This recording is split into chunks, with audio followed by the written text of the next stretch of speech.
ঈদ মানেই নারীর টানে বাড়ি ফেরা। সারা বছর পরিবার থেকে আলাদা থাকার পর ঈদেই তো কাছের মানুষদের কাছে যাওয়া হয়, আনন্দে কাটানো হয় কয়েকটা দিন। এই ফেরা যেন শুধু বাড়ি ফেরা নয়, নিজেকেই ফিরে পাওয়া। তাই দিন শেষে সবাই ফিরতে চায় নিজের কাছে, পরিবারের কাছে। জীবনের শৈশব কৈশোর যেখানে কেটেছে, সেই আপনজনদের সাথেই ঈদ উদযাপনের জন্য ছুটে যায় সবাই। তখন ফাঁকা পড়ে থাকে বাসা, তাই বাড়ি যাওয়ার আগে কিছু কাজ গুছিয়ে নিলেই ঈদের ছুটি কাটাতে পারবেন নিরাপদ ও নির্বিঘ্নে।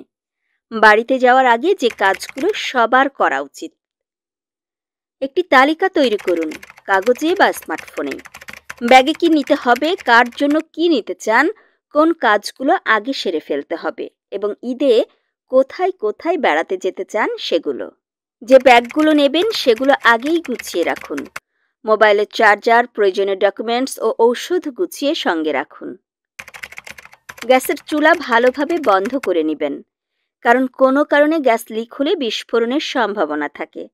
তাই সম্ভাব্য বিপদ এড়াতে সতর্ক থাকুন।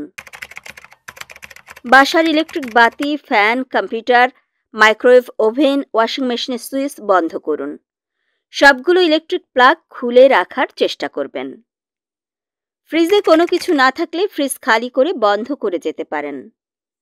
সবগুলো পানির কল ভালোভাবে বন্ধ করুন। বালতি, বদনা, ড্রাম খালি করে উল্টো করে রেখে দিবেন। বাথরুমের কমোড ঢেকে রাখবেন, কোথাও যেন পানি জমে না থাকে, কারণ এই পানি জমা থেকেই ডেঙ্গু মশার জন্ম হয়।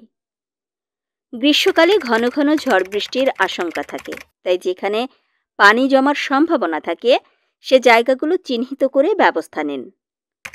অযথা অব্যবহৃত কাপড় চোপড় জমিয়ে না রেখে পরিষ্কার করে ওয়ারড্রবে রেখে দিন। বাড়িতে যাওয়ার আগে ঘরের ফ্লোর, বারান্দা ও বাথরুম ব্লিচিং পাউডার দিয়ে পরিষ্কার করুন। অব্যবহৃত বোতল বা কন্টেনার অযথা রেখে দিবেন না। অপ্রয়োজনীয় জিনিসপত্র ফেলে দিন নির্দিষ্ট জায়গায়। সবকিছু শেষে বাড়ির সবগুলো কক্ষের একটি করে ছবি তুলে নিন। এতে কোনো ধরনের অসঙ্গতি থাকলে তা চোখে পড়বে এবং সেই অনুযায়ী ব্যবস্থা নেওয়া যাবে। বাড়ির সবগুলো দরজা ও জানালা ভালোভাবে লক করে নেবেন এবং সবগুলো তালার চাবি সঙ্গে রেখে দিবেন। তবে বাড়ি ফেরার খুশিতে কোনো ভুল করে বসবেন না, থাকবেন মনোযোগী। ঈদের আনন্দ ছড়িয়ে পড়ুক প্রতিটি ঘরে ঘরে।